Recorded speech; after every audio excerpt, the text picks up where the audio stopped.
gentlemen, and our friends between and beyond, and welcome to the Kitchen of Creativity for another very special episode of Hook Cooks, the improvised storytelling podcast guaranteed to feed a hunger you didn't know you had. I am Mitch the Monster Chef. My name is Ishbot, and tonight I will play the role of Jack. And I am Connor, your larder critter. It is time once again to roll up our sleeves for another shift here in the Hook Cook Kitchen. My fellow chefs will be presenting submissions based on a pre-prepared prompt from our producer, Vinny. Together, we three will whip up a world, characters, and a story just for you before serving up a radio play segment that we call The Plate Up. If you've got a prompt of your own, send it through to cooksofhooks@gmail.com or reach out to us on the socials at hook_cooks. Chefs, BFFs, let's get cooking. Jack, what is the prompt? The prompt for tonight is Twilight Drift. Twilight Drift. I see that. Yeah. I see. Okay. Fun. I like this. I want to know your best before yesterdays. Mitch, what have you got for best before yesterdays? All right, Twilight Drift. This is the subtitle of one of the later Fast and Furious sequels in an alternate timeline where these movies are about car racing.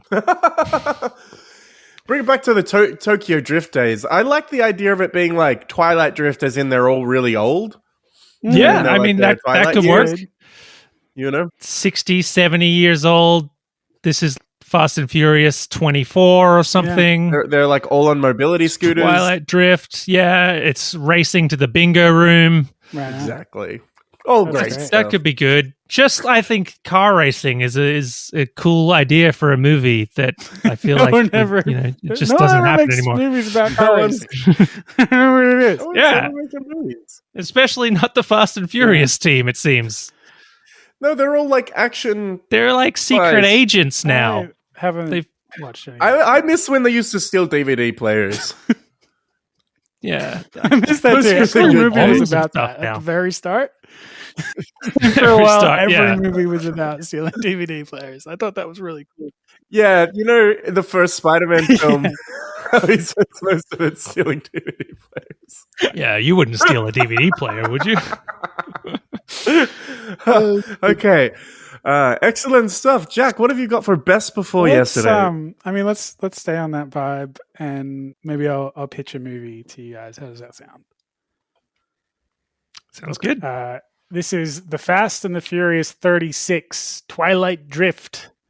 This one's about family and vampires and werewolves and teen love triangles and vampires and werewolves who race cars, and they use the cars to determine the outcome of their vampire werewolf teen love triangle. And Paul Walker is there, and he says, "I said forget about it, cuh." And then there's a race, and at the end of the race, the vampires and the werewolves and the Paul Walker all remember it's actually all about family. In the movie, it makes $300 billion. My God, whatever you run, triple it. I mean, yeah, I'm about to make you guys $300 billion. Oh my God. I mean, so exciting. The erogenous energy that I'm filled with when I think of a universe that marries the sexual energy of Twilight with the intense chemistry of the Fast and Furious franchise. I mean, I would genuinely be pretty fine with a movie that tried to like center itself around the conceit of being an action movie about vampires that drive cars. I think like the vampires versus werewolves trope in a car racing movie. It's actually pretty good. Actually sounds pretty cool. Seems interesting and hard to write, but cool and interesting. So I might actually put that on the fucking shelf for the episode. We might come back to that. Yeah, let's keep that on the back burner. But now that we've pushed through what you've considered to be your worst, let's go into the good stuff. The real submissions, the meat and potatoes. Mitch, please present your meat and potatoes. It's an endless cycle of death by extremes. The sun causes pockets of lava to erupt from the ground. It ignites anything more flammable than the volcanic rock of the surface, and even that turns into an inky, molten slurry under the fiercest heat of the day. Night comes and the ground freezes. The fumes of the day condense into thick clouds that pelt the icy ground with sleet. The temperature plummets. Anything left behind crystallizes. It is a planet utterly inhospitable to life. Except at dusk and dawn, the twilight hours, when the raging sun has passed just far enough over the horizon before the icy night catches up, there is a window of light. Quick-sprouting bushes, darting animals, and the drifters. They live in great wheeled garden towers, racing on smooth roads of hardened lava, chasing their eternal sunset.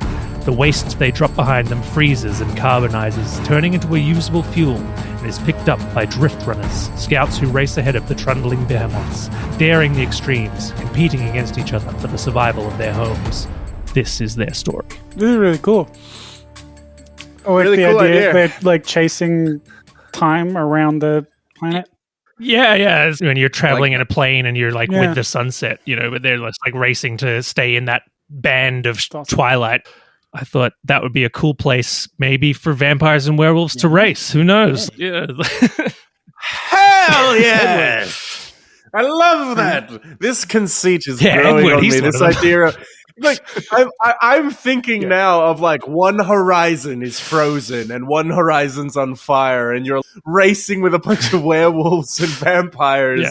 All right, Jack. Before I get too excited, before I shift into gear on this werewolf vampire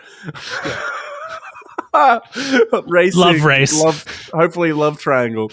Hook me up. What is your main submission? Please present your meat and potatoes. Okay, here we go. The night it happened had felt different from the start. Odette had always loved sunsets. She would often crawl onto the roof of her family's small terraced house to watch as the sun was swallowed by night. Sometimes, if the moon hung in the sky overhead, she would feel a twinge in her chest that would leave her exhilarated, like she was standing on the edge of a cliff, with something broad and strange and unknown spread in front of her, obfuscated from view. This time, as she crawled onto the roof, the moon was heavy and full in the sky, and Odette felt that familiar twinge tenfold. She felt rushed, sweaty and almost out of breath as she gazed towards the setting sun. It winked out of view over the horizon, and the moon seemed to grow larger in its place, looming over Odette, basking her in its silvery glow. She gazed up into the great shining orb, blood pounding in her ears, and felt her toes lift off the roof. She didn't scream, she didn't cry.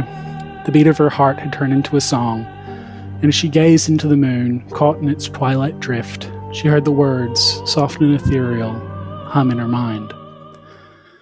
Find me in the stars, free me from these bars. Come to me in the sky, come to me, up you fly. Then, as the song ended, Odette winked into nothingness just like the setting sun, and came to in a realm made of night. Ooh. Okay, interesting. So the Twilight Drift is like the method through Yeah, which sort of like grabs a hold of her, a Twilight pulls her up. There's like some sort of moon. I like the fairy tale element of it, and like the romantic imagery of someone kind of like drifting up from the roof tiles. Yeah. It's not a sexy werewolf. It isn't. It isn't. I can't claim. I was going to say, I think Odette is definitely. I'm going to be taking Odette as some kind of vampire analog. Cool. I'm glad. about that. I'm glad I wrote that little fairy tale thing, and now it's about a sexy werewolf vampire love triangle. Sexy I'm happy. vampire.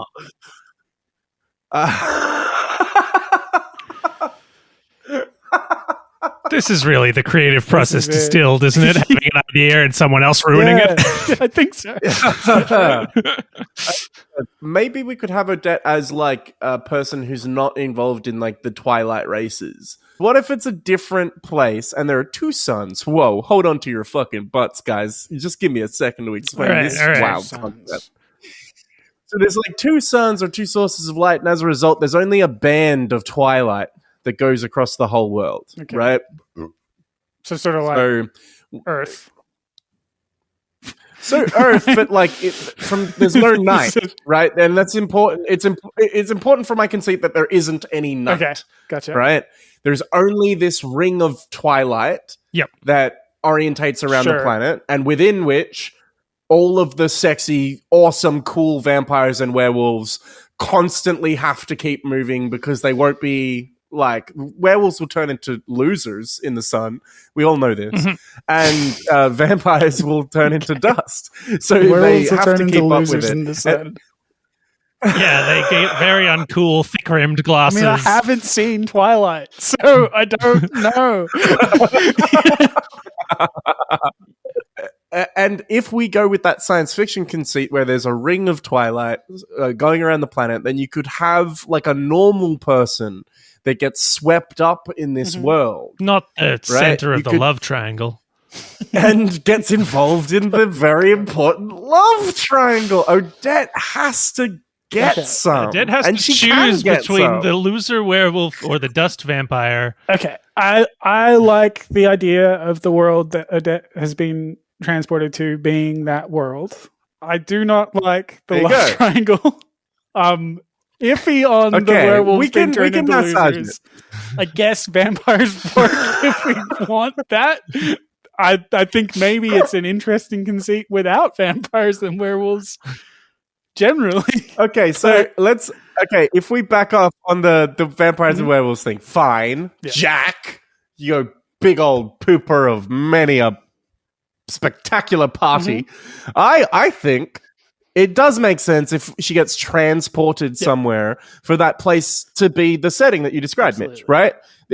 She is transported to that place wherein there's a ice cold night and a fiery hot day, and she lands in it and has to immediately maybe the first act involves Odette ingratiating herself into a roving repair team that has to replace a giant wheel while the whole thing's moving, and three of the team die, and it's extremely high stakes and everything is really intense. But from there she learns how these machines run and gets some mechanic friends, and then maybe she gets her own thing to etc. Now in terms of the resources and stuff, I think it's she either needs to want to get home. That's a clear conceit for someone that's been transported to a different world, or we need to stop the badness of this planet. Right? Maybe she gets a hold of a scientist that's if we drag this around the world, we can restart the core spinning, or something maybe like that. It's something where we can lean into that sort of fairy tale element of in terms of the stopping thing, instead of going scientific. She's looking for someone or something, right? That's summoned her here. Oh, could we make everything more like that then? Instead of it being rust and whatever, maybe the planet is hot day, cold night, you got to chase the twilight, but the technology could be a little bit more associated with the kind of themes that Jack was introducing. You could have it be maybe steampunky. I don't I'm imagining sort of Spirited Away sort of. Yeah. I don't know, I don't know. There's something about the she gets involved in this engineering crew, and they're in under the hood of stuff. I kind of love the idea of it being dwarven, right? Yeah. Because if you do huge dwarven mechanisms, then you do get that perfect blend of some shit's magic, some shit is you need to turn the wrench, right? That's dwarven. If you go in, you take that cog, put it here, it will work. But there's also golems and shit. Yeah, that's really cool. Yeah. Really cool setting. Yeah. I think we need to figure out what she needs to go do, right? That's the... and I think to do that, we could probably use a little inspiration, maybe a little greenery. Yeah, we could head on over to the side salad station, which is brimming, bulging, bursting full of fresh organic props that my mom Claire has pulled straight out of Mama Nature's dirt meat. We're going to pick one at random by spinning a big wheel, and whatever we get, we will add to our meal. Come on, vampires and werewolves. Vampires and werewolves. Love triangle. Vampires and werewolves. Love triangle. Okay. Looks like that guy is immortal. Yes!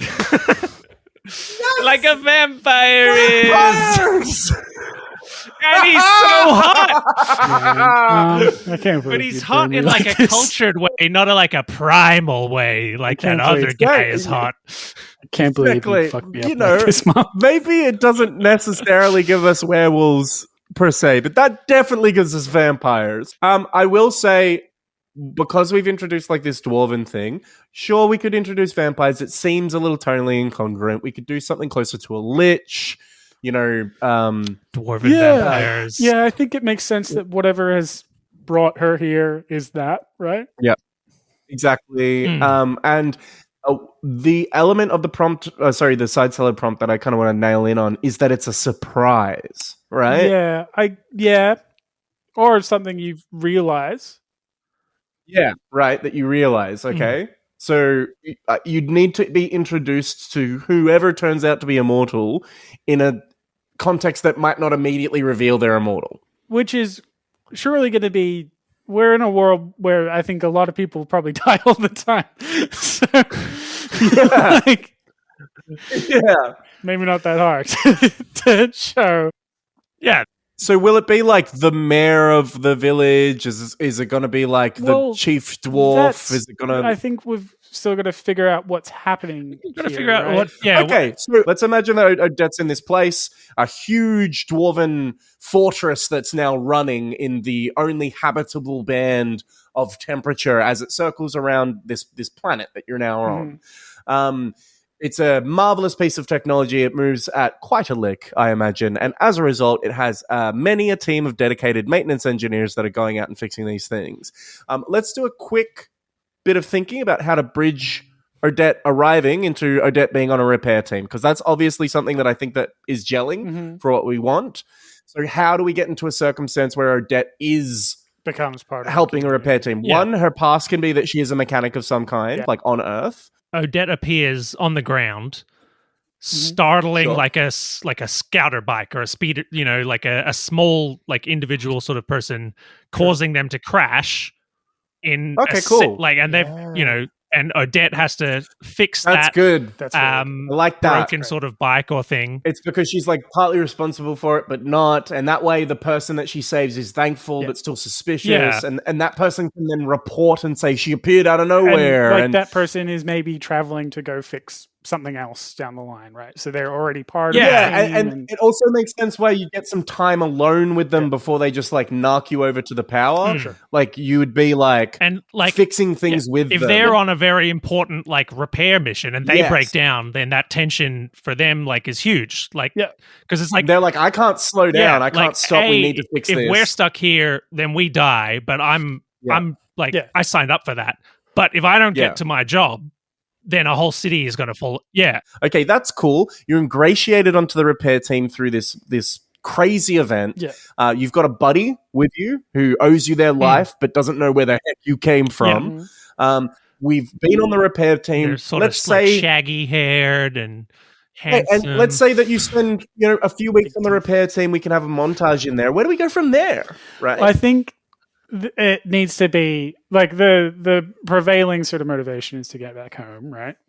So sure, okay. It needs to be, well, how do we do that? And this is now where we need to think about the broader strokes of it, right? We set up in this thing. We now need to move into, and I think to do that, we need to sort of figure out why she's being brought here. Like, is it an accident or is there motive behind that?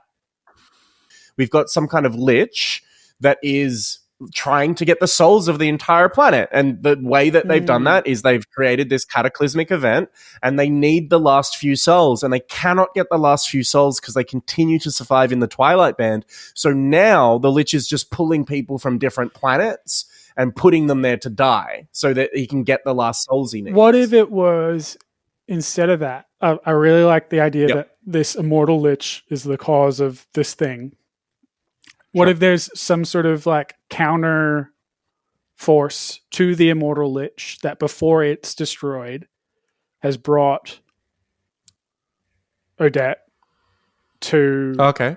I suppose we need to think about like why. Like as a force for good. Why specifically? So like Odette. Zordon. Yeah, a Zordon sort of idea. To to solve this situation, and maybe the resolution of the situation, rather than fixing the planet itself, is to like use the power of the Lich to move the community off the planet, so they're like floating in orbit. I have a little suggestion. It may be a little bit silly, so Okay. I just prepare yourself.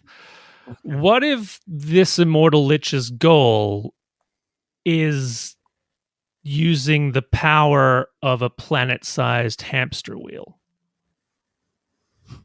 Okay. So he's done this to make the people run around in circles very, very, very, very, very fast a lot. And then that is generating like energy. Yeah, he's got to charge his Game Boy. He's got to charge his Game Boy that he uses to eat moons. I've been told that if I get enough steps on this pedometer, I will receive many a free demonstrative video game. I'm just about to fight the Elite Four. Yes. Because like the rest of the planet he runs on dwarf tech, which they don't have an adapter for. So yeah. I like the Twilight Band. I like the idea that the Lich is in charge of what's going on. I don't mind the counter force idea, but again, like it does seem wild that this like godlike forces solution is to pluck a mechanic, from like a different part of the world. It feels like it's better to make it like people are randomly going to this world, or they hear the Lich and they respond, you're right, in their dreams or something. Making like, it a little that bit more the fancy. Lich is the source of that like Fairytale rhyme is deeply creepy in a way that I think is fun for a story. Well, he's asking them to find him. Yeah, he's like, find me. Come and find me. Tee-hee. I'm back to the where we're going for souls. I think that's cleaner. It doesn't set us into a like chosen one trope. Yeah. Which Yeah. is a nice thing to avoid, I think, sometimes. Yeah. So I think that's maybe a little bit better. And it's just like, man, fucking pick the wrong girl, didn't you? You immortal. Yeah, exactly. And you can also you can have that like as a result of the way that she ended up there, like she has a psychic connection with the Lich. Yeah. And like she does think it's like the planet talking to her, or she thinks it's like some kind of benevolent force, and wait, he's immortal. It's the like turns out this voice is not a positive one. It's not like a spirit. She's trying to chase it. Yeah, I like that a lot. Yeah. She's trying to chase this voice, and then she rocks up there and he's like, I wanted to kill you. Like, you're here. Why are you still alive? Like, I need you to die. Yeah, like I need a certain number of souls and I'm so close and I can't get that last city of 40,000 people. So I've just been summoning people here to die in the dirt, and I can only do one a day, and I've done, 1,400 of them, and I still need like to do 600 more people. But in 2 years, that'll be done, right? If I do it every day, I'm a Lich, I'm immortal, I don't give a shit. But you've thrown off the whole day, so I got to start again fresh tomorrow. And also you're here with like a magic sword? Yeah, got some of those. Maybe there's a magic wrench, maybe. Magic wrench. Magic wrench is magic welding torch. Just a regular She just had a welding torch on her, and it's like, they don't have them here. She got transported. That's actually sick as fuck. She's like welding, and they like the armor of a warrior. She's able to produce the dragon's breath from her fingertips. Yeah. Hell yeah! Very cool. And then she would have to like figure out how to fuel it with magic because she'd run out of sweet propane. Yeah. I guess the resolution is: are we gonna do lift off planet into space? Like I'm not a huge fan because of. Okay, what's the resolution? Go into space. I think we've got the Lich on the ground, right? So if we can target the Lich, we can end a lot of what's going on. The planet will still be pretty corked, but it'll at least have a chance to start recovering. Maybe you've got to you eventually figure out where the Lich is, and you're like, okay, we have one shot at this. We need to crash the city into the Lich's base because we need to kill the Lich, and we we only have the Twilight Band to do it in, and if we don't kill him inside the Twilight Band, we all die. Right? Yeah. So it's like he has some kind of fortification, and your only solution justifiably would, maybe you've got to run ahead of the Twilight Band. You know, you could do some cool shit, and you've got to kill him before the Twilight Band hits, otherwise everyone dies. You know, there's some stuff there, I think. Like, and, I mean, he's immortal, right? So what? Yeah. What are we? Doing to him to stop him, right? Because like crashing the thing into him isn't. He's immortal, so. He's immortal. Okay, we crash the thing in. We have to, like, normally it's a lich, right? So you have to, like, get up to them and do something. Maybe what it is like you thing. can trap him or, like, pin him down while he's in the Twilight Zone, and then night is coming behind you and it freezes him and then burns, and he gets, like, trapped in the cycle of the planet like that. So, like, he is somewhere in the band? What if you make him into, like, the moon or the sun or something, like, okay, like he is this force that is like while he's on the planet, he's creating these extremes of heat and cold. Okay, and like maybe if you like split him apart with some sort of magical MacGuffin or something like that, he becomes like a normal, like day, night, sun, moon cycle, and you like push him off. God, that is abstract. It is abstract. But it's like he's a polar kind of. I would like the resolution to also resolve the thing that is happening to the planet. And I think it would kind of be cool if it's not just he's dead and it stops, because then there's still like the planet's still fucked, right? Yeah. Well, I think the planet still being fucked is something that we can work with as like a.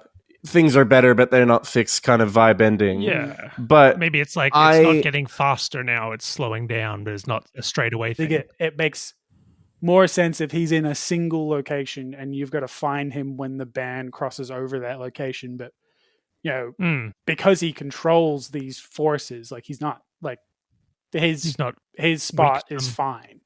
Like it's all good. Maybe it's at the North Pole or whatever. In the core. Right? Yeah. In the center. In the core. I don't want to do a journey to the center of the earth. I think like one of the poles enough of those. is great. You do like a North Pole, and then you go up there, and as you approach like where the lich is, it's like fire and ice would be spinning around it. And it's like a big, like the North Pole is just like a big like Mount Everest. You're climbing up this like spinning sort of. And you'd have to essentially the second act would be designing a hardcore enough buggy with your team to get it. That Can, like storm chase the right angle to get into the fulcrum, and you'd be like spinning and as it gets tighter and tighter, the fire and the ice would get closer and closer to either side of you until you finally punch through the magic barrier, dealing with the G forces and stuff. That's dope. Yeah, and then you have to hit a lich with your dune buggy. Yeah, and the rhyme that Odette chases would have a little bit more info in our instance, where it's like from the cold, et cetera, et cetera. Totally. Like some stuff that like winks at the idea that there's a location at play or something, so that when she arrives on the planet, she can say, I need to find the voice that told me to go blah. Right? Yeah. Now, why? So the lich is giving information on this like rhyme. Is there a reason that he would want Odette to actually go to the North Pole, or does he just want her to show up and die? I think that is the spell, is to like summon her to him, right? Right, and he's cast that spell, and she is miraculously surviving and going to him, and he's like, "Fuck, I can't stop the bullet train." I like the idea that the spell that he casts has like it has to have like his weakness in it, or a weakness for him to be able to use it. He's pulling someone towards him. He's got to like, as part of the cast, reveal a part of his location. Yes. I love that he's like, I use this spell, but nobody gets to me because it's impossible. Of the planet. Yeah.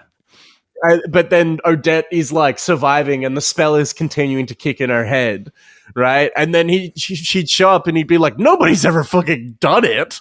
Like nobody. You're not meant to be able to follow the rhyme, right? You're meant to die. Like, I put it in there because it's a component of the spell. And she welds him.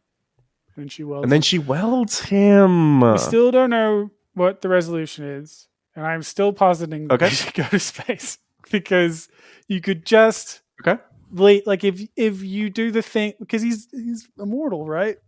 Like, how are you going to get this guy? What if you just removed his ability to cast that spell and then took everyone off the planet? Could we put him into space? Because you can't kill him, right? Putting him into space... Cool. I'm not mad at that. What if, so the dwarves are like setting things up to be like, we're starting, we've got a few manable pods that we're going to fire up and see if we can like land on the moon. Live on the moon. We don't know if we can. Like, it's really early technology, and Odette like traps the lich in one and just shoots him into space. And he's like, and the little pod that they shoot him off in is going like fire, ice, fire, ice, fire, ice, as they shoot him up. Because you can't stop the spell and you cannot kill him, but you can shoot him the fucking space. Yeah. And sets us up for a sequel. Rematch. He comes back. Well, the next person gets summoned just like into space. What if the spell like kicks off? Like, it's like 3 months later, right? And Odette is like on this planet, and she's like back in her community. She's real happy, right? They're like building again. Yeah.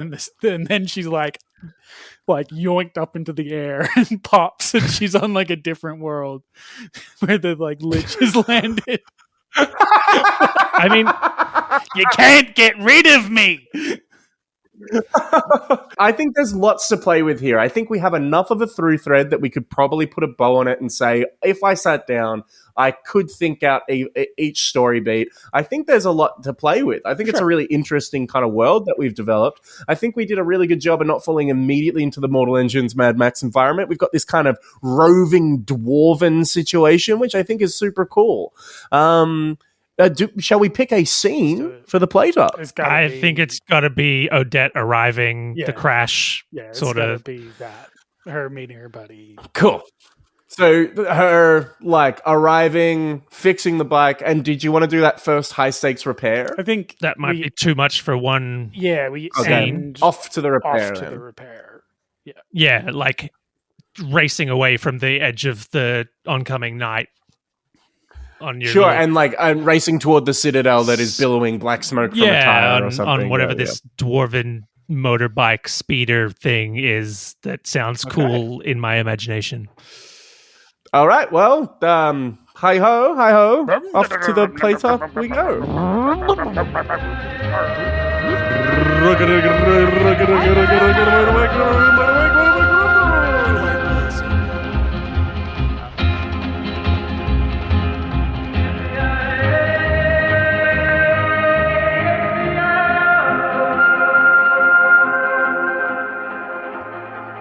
As the final notes of the song fade in your mind, you feel yourself lurch upwards.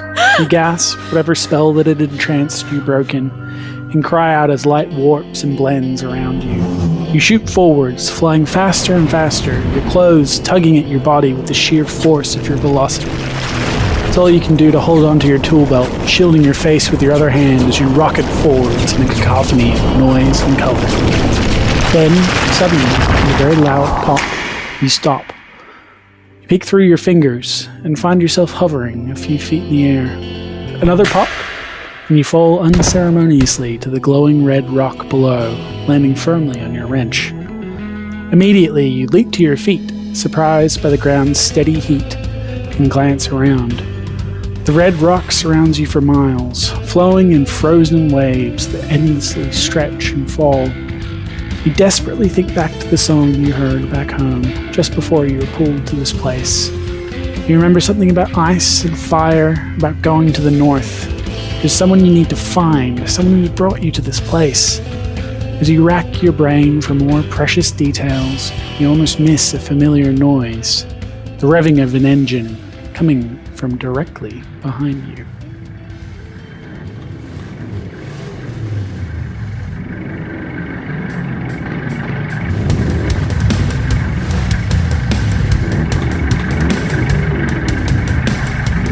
You turn and see a vehicle unlike anything you've ever seen before, bearing down on you, dust clouding the twilight in its wake. Your eyes take in the trike in a split second. Huge front wheel, helmeted driver, braided beard hair whipping in the wind. Time seems to slow down as you see the flash of the driver's eyes through their worn, dusty goggles. They see you see them. The trike is huge and moving at speed.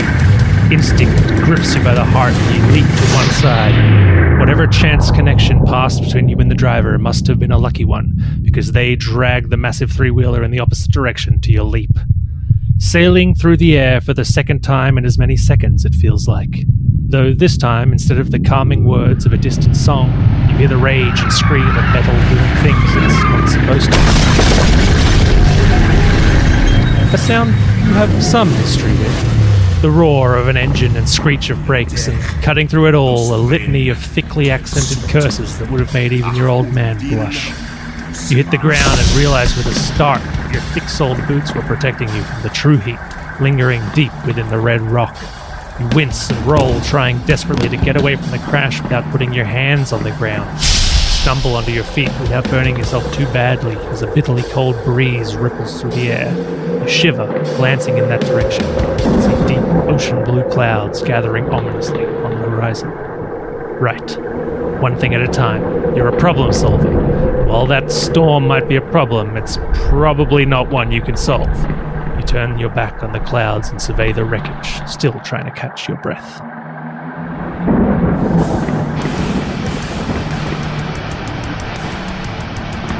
The driver of the enormous trike raggedly rises from the hard rock, their movements desperate and hurried, one of their arms loose and ragged as they move. They stand at 4 feet tall, maybe just shy, and they're covered in a mix of dwarven armor pieces and mechanic's garb. The driver scurries over to the wreck of the vehicle. The mighty mechanisms at play within the huge dwarven trike groan, its components loosened and labored from the impact of the crash. Smoke spews forth in a thick, dark stream from the dwarven engine. "We're bloody doomed!" screams the driver as he inspects the damage to the trike. "I hope you know your way around the cog wrench."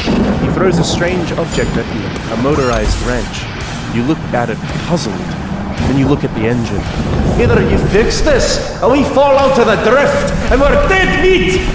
The driver points to the horizon, to the approaching night, to the icy storm clouds and deep blue lightning that race ever forward. "You've got 90 seconds before the night edge hits us!" Instinct kicks in. You've never fixed a dwarven trike on an alien world before, sure, but you fine-tuned a Holly carburetor for a 1970 Dodge Charger. Hell, you replaced the entire drivetrain for that 67 Chevy Impala. It can't be any harder than that, right? You toss the alien cog wrench back at the dwarf and begin to use your own tools. You move with speed, ratcheting, tightening, and tweaking. You hear the dark thunder of the night edge and can feel the temperature plummeting as it approaches. You can see your breath. Not much time left. "We're almost out of Twilight here, stranger! Give me some good news!" The engine roars to life. The trike races forward and you just barely manage to hang on as it accelerates wildly across the rocky ground. You shore up your grip and look back and see the night edge fading behind you. "Hold on to your guts, long legs! We've got repairs to make!" You race toward the other horizon, this one lit with the fire of the burning day, captive to the twilight drift. Oh! He sounds so dreamy. I'd sling your hook. There you go. I had to go Scottish with this, even though it's an alien dwarf on an alien world. Yeah, still sounds like Scotland to me. Scottish dwarves. Sounds like Scotland's a different planet, right? Yeah. It's like an ice fire planet. An ice fire planet trapped eternally in a famously by a lich, right? That's what Scotland is. They call it the Moors or something. Yeah. How do they have time to make that great whiskey? Braveheart. Who knows? Cool, yeah. Braveheart was cool. A lot of running. Had to really move. I was quite fascinated by this one. I think it's got a lot of interesting elements. I think it's very, very cool. I think the central world is a good one, gents. Yeah. We did it. Sure. We sure did do it. Yeah, we did it for sure. There weren't any vampires or werewolves. Which I think is actually a major oversight. Right. But, maybe me and Mitch will make a secret pact hanging here. out for the sequel. Maybe you guys can do your own Exactly. podcast. Me and Mitch will go and write our own sequel with sexy vampires and sexy werewolves. Hey, I encourage that. That's great. Call it Okay. Twilight That's Drift great. In. Thank you. Make sure I'm not involved. Well, thank you, dear listener, for joining us here in the Hook Cook Kitchen. If you have a prompt that you'd like us to turn into an episode, shoot that through to cooksofhooks@gmail.com or use @hook_cooks for the socials. Yes, what a lovely meal. And now, time for dessert, a delicious slice of freshly made call to action. Nothing tastes as sweet as the act of liking, subscribing, rating, and reviewing your favorite podcast, but don't be greedy. The best dessert, after all, is one that's shared. So share it around. So true. So true. Such a sweet sentiment. And thank you to Holizna, who we thank for our opening theme, Sailing Away. And of course, as always, thank you to Jack's mum. Thank you, Mom. Cue. I've been Connor, your larder critter. My name is Dishbot, and tonight I played the role of Jack. And I am Mitch, the Monster Chef. Are we happy, boys? Yes, chef!